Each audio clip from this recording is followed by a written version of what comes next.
Hello everyone, my name is Prodesilaos, also known as Prot. This presentation is a modified version of the talk I gave last night at the Floss at Oxford event.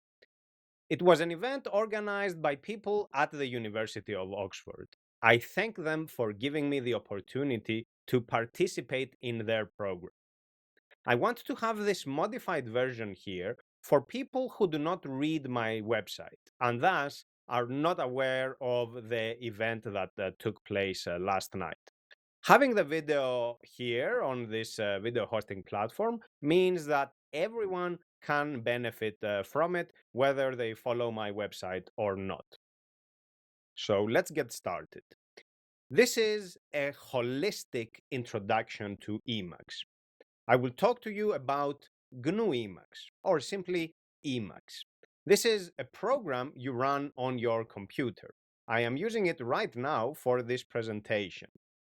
Emacs is free or libre software. It allows you to read all of its source code, to modify it, and to share it and your customizations together. Thus, you contribute to and benefit from a community of welcoming users.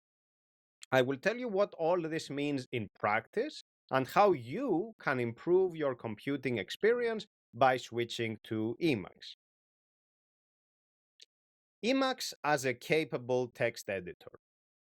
When you first start using Emacs, it feels like a regular text editor program.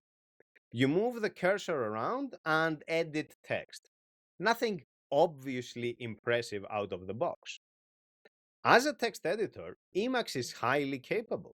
It has all sorts of keyboard shortcuts that let you efficiently operate on text. You can control Emacs without relying on the mouse if you want. It also has support for Unicode, the Unicode standard, which means that it is inclusive to peoples of different cultural backgrounds. The world's scripts can be expressed in Emacs. I am a native Greek speaker. I can use functionality that is built into Emacs to switch to the Greek alphabet in order to write something, such as to say Kalispera, which means good evening. I can even spell Dao De Jing in Chinese, which is the title of a book from ancient China. Plus, we have emoji, and I have some emoji characters on my screen here. With Emacs, you can include several fonts, several scripts on the same page. And this is an advantage for multilingual people like myself, or those who do research that involves many natural languages. Emacs can combine several fonts on the same page, as well as different colors. Each font has its own attributes, such as for its relative size and typographic intensity. Same idea for colors. You can combine them in different ways. On my screen right now, I am already combining two different font styles. That of the heading, which you see at the top of the screen, and then that of the body of the text, which is the remainder of the text over here. Emacs can display graphics alongside text. It does not limit you to a text-only interface. It can display images and PDF documents. Below, I have a link to an image file. I will now type a keyboard shortcut to reveal this image, and I will do it again to hide it. So now typing the keyboard shortcut, and you can see this image. It is a spot from an area here in my mountains, the mountains of Cyprus, just showing some pine trees and some shrubs and some bushes. That's all. And I will now toggle off the preview of this image and continue to the next slide. Emacs is an extensible text editor. Although you can benefit from it as a generic text editor, what really appeals to people like myself is the option to extend Emacs. Extend here means to introduce new functionality. functionality that is not available in the default program you install on the computer. These extensions are written in the same programming language as most of Emacs. It is a programming language called Emacs Lisp or eLisp. You can extend Emacs on your own by writing some program in eLisp, or you can download an existing extension that the community has made available. Extending Emacs creates a community.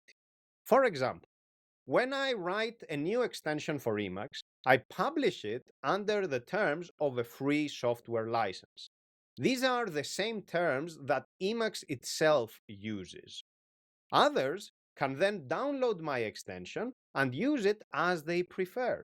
If they want, they can make their own modifications on top, which may introduce other extensions that I had not thought of in my original implementation. And if those users follow my example, then I can also benefit from their additions once they publish them. As such, there exists a community of enthusiastic users of Emacs who care about sharing their works with the rest of the world. The extensibility of Emacs happens live. Users can extend Emacs by running some Emacs Lisp program. Such a program can be as short as a single line, or it can be as long as it needs to be. It does not matter. Users run the program, and Emacs immediately does what the program renders possible. For example, I am doing this presentation inside of Emacs, but Emacs does not have a presentation mode built into it. I thus developed my own extension, which empowers me to do what I am doing right now. Let me toggle off my presentation mode to show you what I mean, and I will type the key binding for that and continue to the next slide. Notice my view without the presentation mode. The headings are smaller than they were before. They are the same size as the rest of the text. There is no number next to the heading now, if you notice. Then there is a bar at the bottom of my screen with information about what I am working on. On the side, there are line numbers indicating where my cursor is in this file. Plus, my current line is highlighted with a distinct background color. Let me shift it up and down to illustrate this point. You can see that I am moving between the lines and the highlight follows me along. All those elements of the interface are useful while I am programming, but they look distracting when I wish to focus on some portion of text. So I just type the keyboard shortcut I have, which I will do right now, and voila, I get the style I prefer. Emacs puts you in control of your computing. You may wonder, why do I even need a customizable text editor? The answer is about control. You are in charge of what you use and how you use it. You can piece together a workflow that works the way you prefer. This presentation mode I toggled on and off just now behaves exactly how I want. I decided which set of interface tweaks to apply. Another user may have a different preference in this regard. For instance, they may like having line numbers on the side of the screen. There is no right or wrong answer in this regard. What matters is that Emacs gives us the means to do what makes sense to us.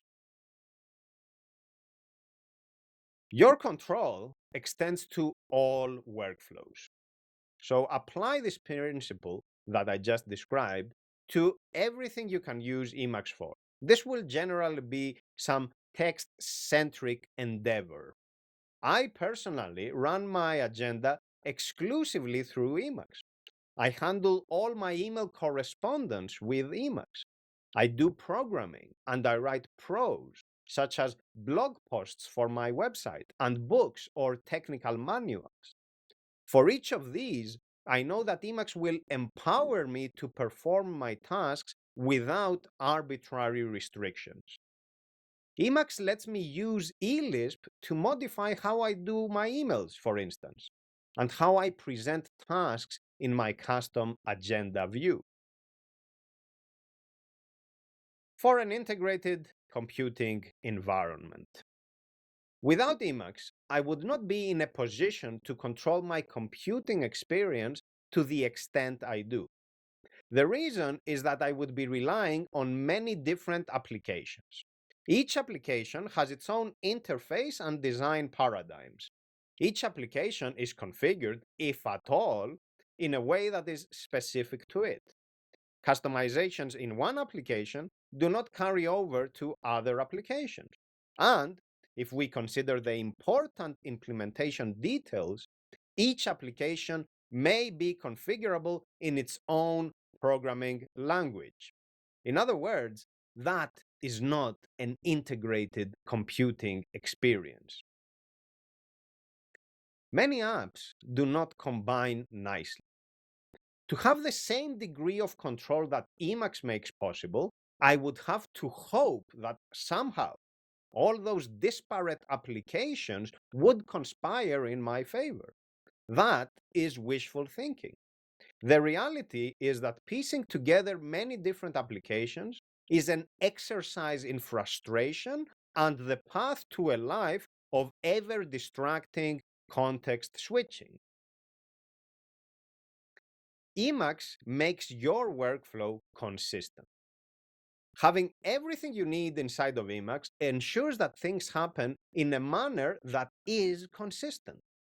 All customizations are written in the same programming language, namely Emacs Lisp. What you define for one context, such as this presentation mode, can be used in another context. For example, I can have this presentation style enabled when I read emails. Why?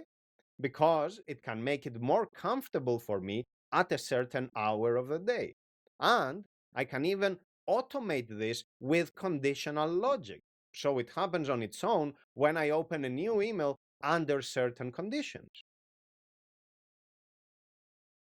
Integrated computing in practice.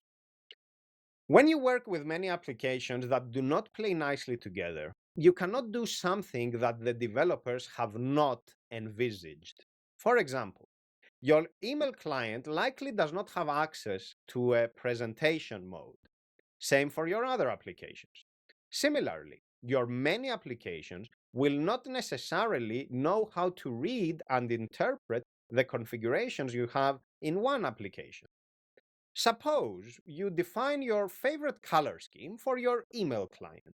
You take the time to consider the harmonies and use precise typography to your liking. Now, you switch to your calendar application, and none of that work carries over. You have to do it all over again, assuming it is even possible. Emacs makes integration easier. Colors and styles may seem like relatively small issues, but they are indicative of something greater. Disparate applications do not work together seamlessly. Emacs does not have this problem. You define something for one context you have in mind, and eventually it can be used in another context that initially you had not even thought of. For example, in my Emacs, I wrote a small function to quickly copy the thing at where the cursor is. This is useful when I do programming, as this thing can be an entire expression, like the definition of a function. But this thing may also be a link that I got in my email. I had not thought of that use case in advance, yet it was trivial to have my function do what I need in this case that was once unforeseen. Integration gives you emergent properties. The integrated computing environment of Emacs is more than the sum of its parts. This is because you can combine different pieces of functionality in ways that the original developer had not foresaw. You do not simply have your writing, your email, your agenda, etc. in Emacs. There is more. You have the functionality of one in tandem with the functionality of another, and you draw linkages between them as you see fit. Consider once again this presentation I am now doing. What I have in front of me is the transcript of my talk. This is a plain text document which I can edit live. Let me capitalize this to illustrate the point. And I will go to the word capitalize here and just capitalize, just like that. This is an editable document. This is plain text. I have made it look like a series of slides, but it's actually not a slideshow. This is not an immutable document. Notice now that if I scroll up and down, which I will do in a second, you only get the section I am reading from. You do not have access to the rest of the document. I will just scroll down. That's all you get. I will scroll up. It is telling me I am at the beginning. There is no up. This is the beginning. This feature is known as narrowing. Let me widen the view, and I will do that with the key binding, and try to scroll again. You will be exposed to the rest of the text. I will scroll down, and we see the next sections, and I will scroll back up, and we see the previous sections, just like that. So I will come back to section 18 and narrow to this, and you see how that is. This again now behaves like a slideshow, even though it is nothing of the sort. It is just a wall of text. It is a plain text document. The original developer of this narrowing facility did not know how someone like me would make use of it. I have it here for my presentation. Each heading is its own pseudo slide. I have narrowing for my emails when I want to read a portion of the text in a more focused way. It is all about how I choose to do my computing. Consistency facilitates productivity. For many years before switching to Emacs, I did not enjoy using the computer. I needed too much time to accomplish every single task. I could never find any of my files in a timely fashion. The reason is that there was no program that would enforce on my behalf a predictable file naming scheme. All my notes were eventually not retrievable. This made them useless. Data you save is only good if you can find what you are searching for. Otherwise, it's just there. It's not contributing to anything. My music collection was inconsistent because I needed special software to write the metadata. In short, I was not as productive as I would like to be. And, above all, it was not fun. Consistency removes the cognitive burden. And of course, there are some typos because I wrote this in one go. Most of my work at the time was centered around the email client and a word processor. The email client had its own subsystem for handling reminders for tasks. The format of those tasks was not interoperable with other programs. I could not access the tasks with my favorite text editor. I thus had to use the clunky interface of the email client, which was never designed for task management, and it was not configurable. And then I had all the cognitively burdensome annoyances of my two applications looking quite different from each other. My email did not behave like my documents, which made it harder for me to flip between the two and continue writing. I would roll my eyes each time. The consistency of Emacs in action. Emacs has elevated my experience. I have been much more productive ever since I switched to it. Allow me to demonstrate a tiny bit of what I do each day. I will temporarily exit the presentation mode in this window. Then, in the bottom half of my screen, I will open my email client to read a message I got. Once you follow my switch to the email client, I will hide the window that shows this presentation. After that, I will switch to my agenda to record a task and review what I have to do. All this is done inside of Emacs, so time for action. I am disabling the presentation mode, and now I will open my email client at the bottom half of the screen. Here in this view, I have a presentation that I have configured to my liking, and it has some filters that I have defined. I will just use a key. Of course, I could do it with a mouse, but I will use a key to select one of those sections, and I will do unread packages.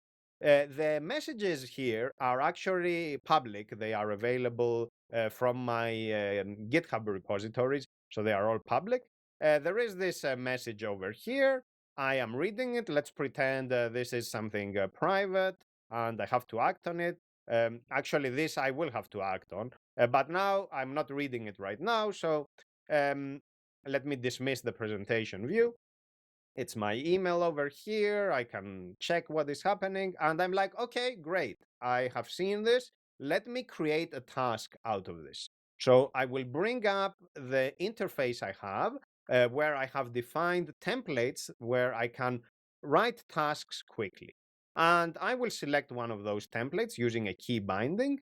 And now it has already pre-populated some text on my screen here, and it is prompting me for the description of this task. And I want to say, check these ideas for Denote Silo. Denote Silo is the name of the package that I have here for which there is this issue. And I tagged it, and now I have this task created over here. Suppose that I want to also schedule when when this task should be done. So I will just pick a date here. Let's say it's for today. I want to do it later today when I will have some time. I will now store this information here. And there I have it. This is my template. I have written the task description. I have the scheduled date, all this other data, which I didn't write manually. It was just created automatically based on Emacs Lisp that I wrote. And below, there is a link to the email I was reading, so I can go back and see what all this was about. Let me file this in. And now I will switch to my agenda. This is a custom agenda view. What you are seeing here is not my real agenda. I modified it a little bit for the purposes of this demo. I included these emoji here so that it's easier for you to make sense of the structure. And I wrote some dummy content over here for you to see. This agenda makes sense to me. It doesn't matter if it works for somebody else. It works for me, and that's all that is relevant. And here I get to see what I have to do for the day, what I should have done but forgot to do. Granted, I have actually done this. And then I see, okay, what do I have for the day? What do I have later? It's this task that I just wrote. And what do I have this evening, right?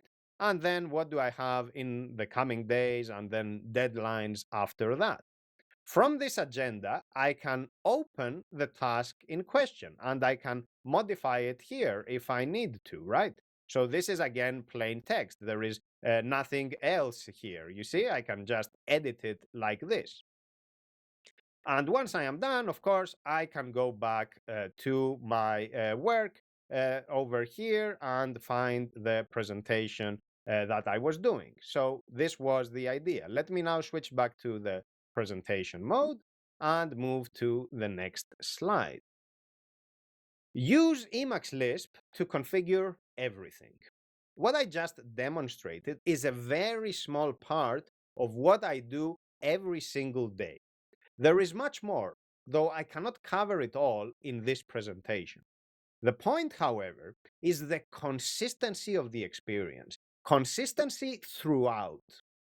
I have customized my email client by writing some Emacs Lisp code for it. I have done the same for the custom agenda I have, and much more. You already noticed a little bit of this, like there were consistent colors, consistent fonts. I was using the same key bindings that I have defined for everything. And even though you didn't actually notice that because I didn't bring it to your attention, the commands for editing text are the same. The way I capitalize text, for example, in one place is the same with how I do it for my email. There is no distinction there. It's these emergent properties I was telling you about. Every time I work with Emacs Lisp, I acquire skills that are applicable outside the confines of the problem I am solving. For example, by configuring email the way I want, I pick up programming skills that I can then apply to the design of my custom agenda and then to everything else. Learning Emacs Lisp improves the experience. This is an investment that pays off more and more. Emacs will adapt to match my evolving needs. Each new workflow I incorporate in my Emacs setup will thus benefit from all the knowledge and features I have accumulated. I do not have to relearn everything because I am now switching to another application. I do not have to throw away all the work I did all those years. It is here to stay. I do not feel the pressure to try the new shiny app of the day. I did that many times in the past and always regretted it. I lost my data and time in the process. Because I am rooted in this stability of Emacs, I remain productive and efficient. Emacs embodies software freedom. I mentioned earlier that Emacs is free or libre software. This means that you can read its source code, modify it, and share your changes with others. Emacs has a license that gives users power. There is no corporation that can take Emacs away from us. It belongs to the community, and we all tend to its wellness. In the case of Emacs, software freedom is not just about the license. It informs how you use the program. Emacs makes such freedom an irreducible part of its functionality. You can, at any moment, ask Emacs, what does a keyboard shortcut actually do? What is the definition of a function? What is the value of a variable? And you may even access the source code to check for yourself. I will demonstrate this right now. I will type a key binding here, and now Emacs will tell me, okay, you want me to describe a key. Which key do you want? So I have to type a key. I will just use the key that I have been using here to toggle the presentation mode on and off, but it could be any key. So I type that, and let's focus on this for a second. It's a help buffer here. It is telling me what this is about, what is the name of the command, where is this command defined, where it is bound to, and then it is information that the developer has written. In this case, of course, that's the developer is me, and what all this is about. We don't have to read it now. I will now follow this link over here, which takes me to the source code so I can start learning. Okay, if I want to develop a mode, what does that mean? How do you write a mode? And I can already start seeing a little bit of how this is done. And then, if I am curious, I can go further and be like, okay, I see here that there is some conditional logic. There is a setup here. What does this setup do? And I can see what that does. And okay, what is this? What does this do? And I can find it and check what this does, and so on. And little by little, I can start learning how things are done and also inspect what the code is doing so it's not doing anything strange. Let me go back to my presentation over here. The freedom of Emacs helps with learning.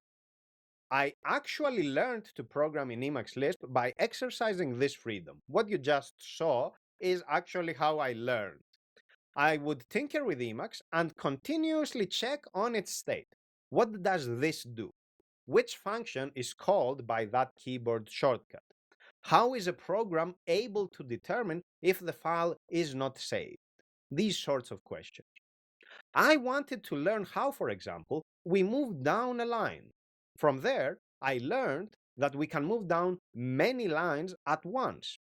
I then figured that we can move down many lines at once and then also do something else, such as to place the cursor at the end of the line and then create a pulse effect to bring attention to it. A pulse effect like this one that I am now showing, which is, by the way, another package of mine, Pulsar. Not only did I learn how to configure Emacs, I even wrote tens of extensions for it. I have also authored a Libre book titled Emacs Lisp Elements. This freedom is not theoretical. I did not have a background in programming, yet I was empowered to act and to grow as a person. Emacs is not only for programmers. Emacs is extended with Emacs Lisp. If you know how to program in that language, you can be extra opinionated and particular about the way Emacs facilitates your work. But even without any expertise of this sort, you can still do much of what you like. Remember that I started using Emacs without having a background in programming. Emacs blurs the distinction between user and developer. Many of the developers actually start out as users like myself. They learn along the way and eventually they contribute to the development of Emacs. I even have written code that is in core Emacs, my Modus Themes package, as well as several other smaller patches. You benefit from all the Emacs extensions. The Emacs community has developed a rich corpus of extensions. You do not need to invent anything right away in order to be productive. We call these extensions packages, as they are distributed in a way that makes them easy to install and then use directly. The Emacs program you will download on your computer ships with plenty of packages built in. Depending on your needs, you may not even have to install anything from what the community has to offer. Though, if you want a package, it is fairly easy to get it to run on your system. Emacs is not picky about how you should use it.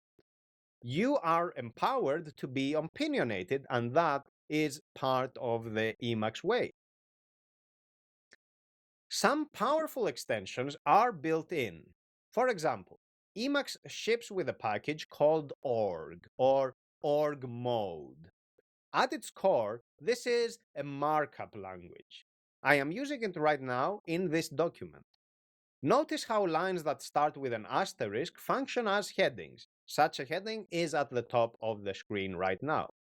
This is what the markup does. You just type some characters and they have special meaning in the given context. Org lets you write documents, including books, handle your tasks, organize your agenda, and much more. It is a powerhouse. There are so many things to discover in Emacs in general, as well as in the broader package ecosystem. Emacs as a whole, so core Emacs as well as all the packages, provide high quality documentation that explains everything of what you can use. Which brings me to the documentation culture of Emacs. When you install Emacs, you get with it plenty of technical manuals. There is also an interactive tutorial to help you make sense of the basics. Furthermore, when you ask Emacs for help about the definition of a function or the value of a variable, you receive the documentation for the thing you are looking for. I demonstrated that earlier. There was this help buffer that was telling me what this function does. And that documentation string was written in the appropriate format in the Emacs Lisp source code. The expectation for all contributions to the official Emacs program is that the code is well documented and the manual is updated accordingly when necessary, of course. Most packages have high quality manuals. Core Emacs sets the standard of what good documentation looks like. Package developers follow this practice. For example, my Denote package has a manual that is over 7,500 lines long. It exceeds 52,000 words. In it, users find detailed instructions as well as code snippets that they can copy and use outright. And this is not the exception. All my packages are like that to the extent necessary. Most other developers do the same. As a community, we have access to so much knowledge for free and in freedom. If we are committed enough, we can learn from others and thus become better ourselves. We do so in a spirit of sharing, in a spirit of caring. For me specifically, all this was of great help. I am self taught because I received all those great resources from the community. I thus consider it my duty to give back in kind. Emacs has a steep learning curve. Because Emacs is extensible, there is practically no limit to what you can do with it. At least this is a case for all tasks that are text heavy. Emacs will just gracefully evolve to match your requirements, provided you can extend it on your own or with a relevant package. The downside, however, is that it is not easy to become proficient in it. If you are committed, you can learn the basics within the first few days, though you will need to invest a few weeks or months to become skillful. It depends on how much effort you put into it, what sort of work you are doing, and what your background is. I learned the basics within a few days. I started writing my own Emacs Lisp within weeks. And within a year, I had my Modus themes moved into core Emacs. Do not skip the manuals. Several starter kits are available to help you get started. They set things up so you don't need to discover everything at the outset. The new version of Emacs, which is Emacs version 31, currently in development, will even come with a newcomer's theme, which configures several settings in advance. These can make the learning curve a bit smoother. For me, anything that improves the onboarding experience is a plus. Though I do not think that Emacs will ever become plug and play. This is due to its sheer depth and extensibility.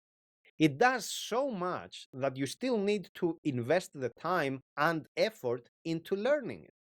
However you start, the most reliable study involves the manuals. Those are written for the benefit of the user. Read them carefully. Adjust your expectations. What I can say with confidence is that Emacs is not for tourists. You cannot switch to it with the expectation that you will have a good time right away. No, that will not work. There simply is no shortcut to excellence. I encourage you to take it one step at a time. Emacs will make you more productive, provided you are patient enough to unlock its virtually boundless potential. Take it slow and be methodical. Rely on the official manual no matter your starting point. Read from it and gradually incorporate its insights into your workflow.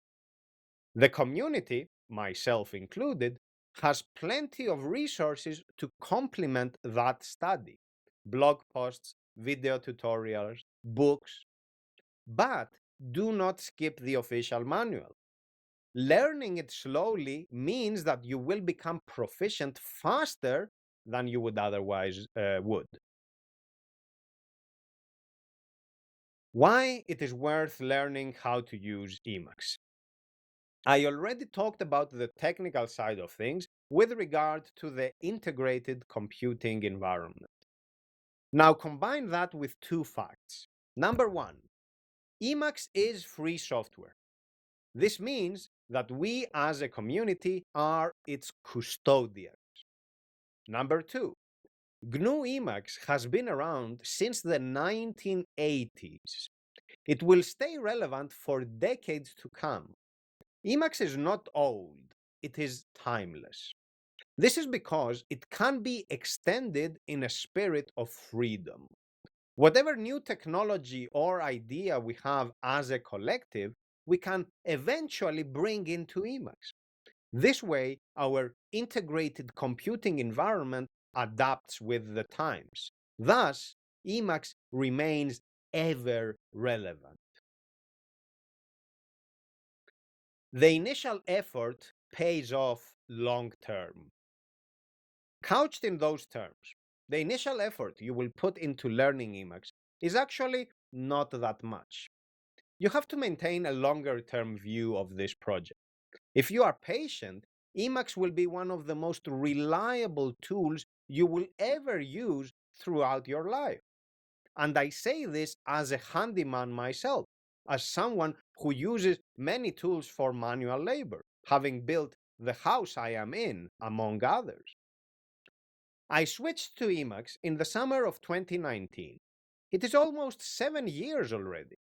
I see no reason not to use Emacs for the next 7 years if I can. I will still want to write articles, do programming, maintain my agenda, and probably make presentations like this one. Presentations, which, by the way, include those typos, I will leave them in. So I wrote this in one go, and it was fun. In conclusion, folks, remember that you will not learn Emacs over the weekend. You are in it for the long term. Take it slow, and you will enjoy the experience. This is all I have for you today, folks. Thank you very much for your attention. I wish you good luck in your Emacs journey and hope that you will have fun. Make the most out of it. And just so you know, you can find this as well as everything else I publish on my website, which is protesilaos.com. Protesilaos is my name, of course. Thank you very much for your attention, folks. Take care and goodbye now.